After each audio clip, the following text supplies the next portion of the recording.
Morning student. तो new chapter start होने वाला है, चैप्टर नंबर 9। कौन सा चैप्टर है?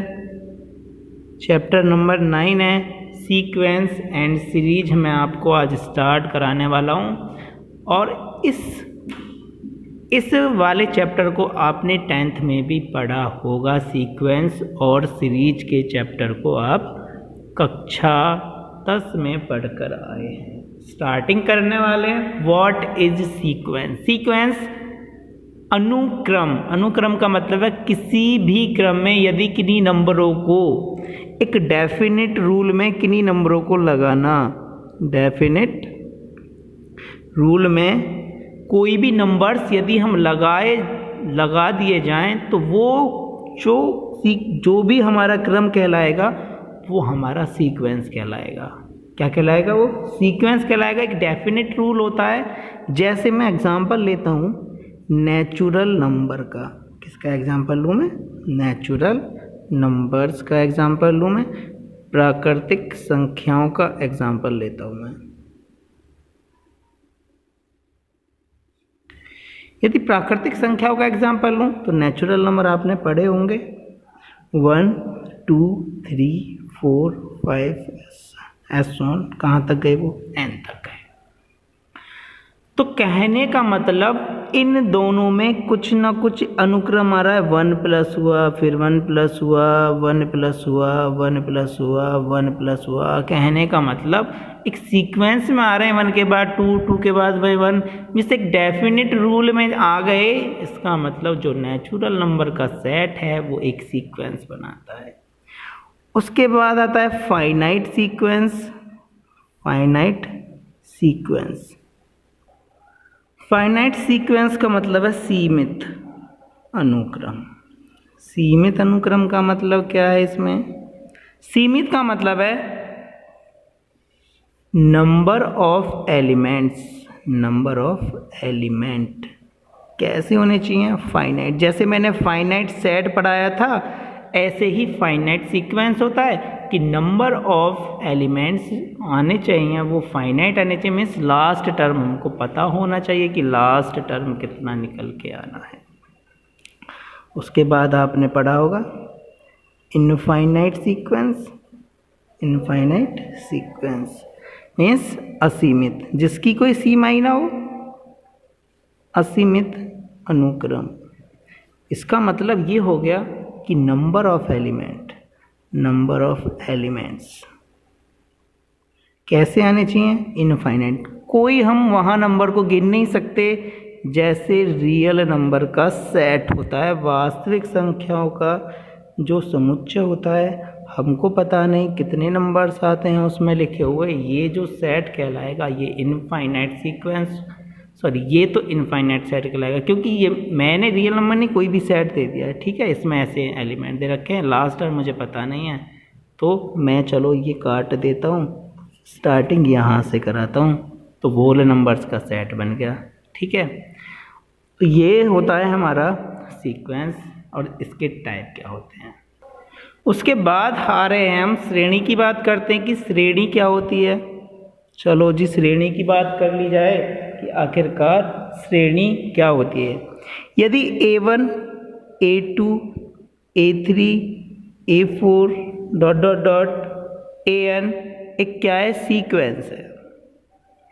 एक सीक्वेंस है। यदि कोई सीक्वेंस किसी रूल में लिखा गया है A1 A2, मान लो इनमें कोई ना कोई रिलेशन निकल के ज़रूर आया हो तो वो हमारा कहलाता है श्रेणी।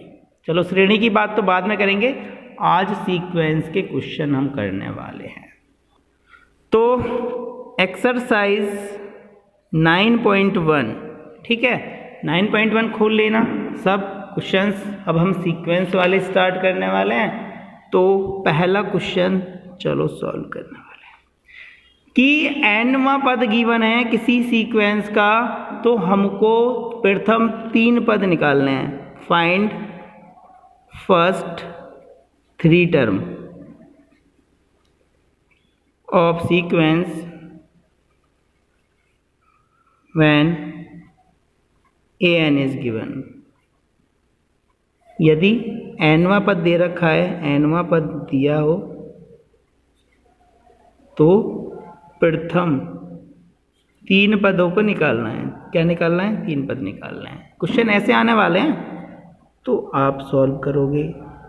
मैंने कहा एक सीक्वेंस मेरे को an is equal to n+1 इस टर्म में दे रखा है, n के टर्म में। हमको इसमें फाइंड क्या करना है? हमको इसमें फाइंड करना है first 3 term.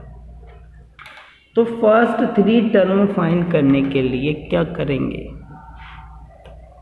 Put n is equal to 1। तो n की वैल्यू स्टार्ट कर देंगे 1 से पुट करना, और 3 निकालने हैं तो 3 तक रखेंगे, 4 निकालने हैं तो 4 तक, 5 निकालने हैं तो 5 तक। जब n बराबर 1 तुमने रख दिया तो a1 की वैल्यू आ गई 1 इंटू 1 प्लस 1, 1 और 1 कितना आ गया? ये 2।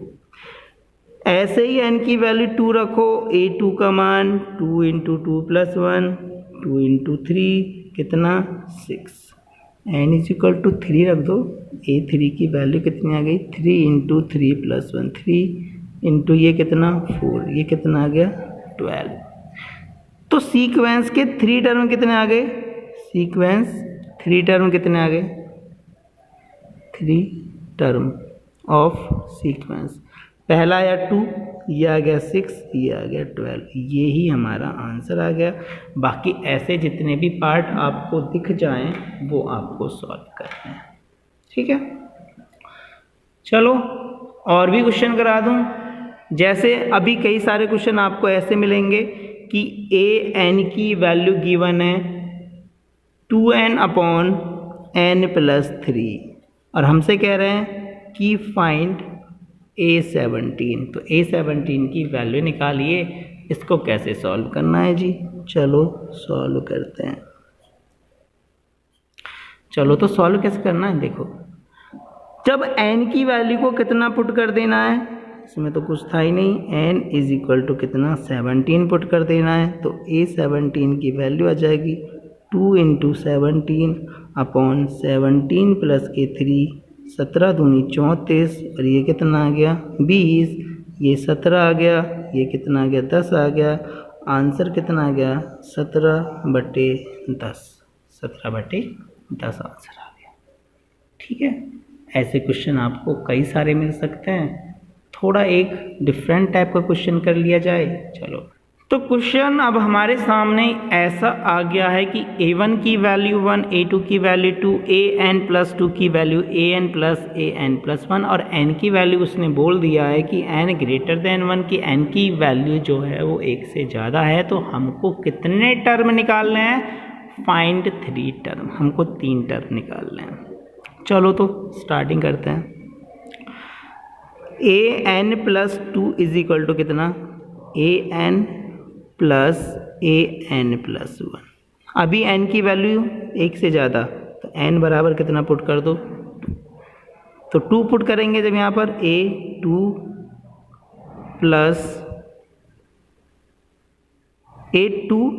प्लस सॉरी बेटा, ये जो n की वैल्यू थी ये क्वेश्चन में चेंज कर लो, ग्रेटर देन इक्वल टू 1 है। 1 से स्टार्ट करना है क्योंकि 2 से स्टार्ट करेंगे तो 4 आ जाएगा। तो n की वैल्यू सबसे पहले 1 पुट कर दो, तो 1 + 2, यहाँ 1 पुट करो, a1 + a1 + k1। 1 + 2 कितना निकल के आ गया जी? a3। a1 + k1 और 1 कितना? 2। a1 की वैल्यू आपको 1 दे रखी है, a2 की वैल्यू 2 दे रखी है, तो ये वैल्यू कितनी निकल के आ गई? a3 की वैल्यू निकल के आ गई। इसको चाहो तो आप इक्वेशन नंबर फर्स्ट मान सकते हो, कोई प्रॉब्लम नहीं है। Now put n is equal to 2। n की वैल्यू 1 से ज़्यादा और उनके बराबर लेनी है, तो n की वैल्यू 2 पुट कर दो इन इक्वेशन नंबर फर्स्ट। तो 2 पुट करेंगे, 2 + के 2, यहाँ पे भी 2 पुट कर दो, यहाँ पे 2 + के 1 मीन्स a2 + के कितना? a3। इधर 2 और 2 कितना हो गया? 4। a2 की वैल्यू कितनी है? 2 प्लस a3 की वैल्यू आपने ऊपर निकाली है, 3 और 2 कितना आ गया? निकल के 5 निकल के आ गया।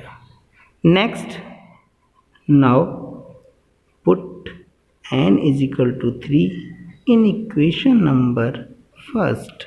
3 पुट करना, 3 + के 2, a3 + a3 + के 1 A5 की वैल्यू कितनी आ गई, A3 प्लस के A4। A3 की वैल्यू कितनी है 3, A4 की वैल्यू कितनी है 5, 5 और 3 कितना आ गया 8। तो A5 की वैल्यू आ गई हमारी 8। ठीक है, ये तो हमें 3 टर्म फाइंड करने थे, मैंने निकाल दी तीनों टर्म। एक तो 3 आ गया, एक 5 आ गया और एक 8 आ गया। तो हमसे कहा था इनके नेक्स्ट 3 टर्म आपको लेके आने हैं, तो हमने क्वेश्चन को कर दिया। ठीक है, चलो तो आज के लिए इतना ही।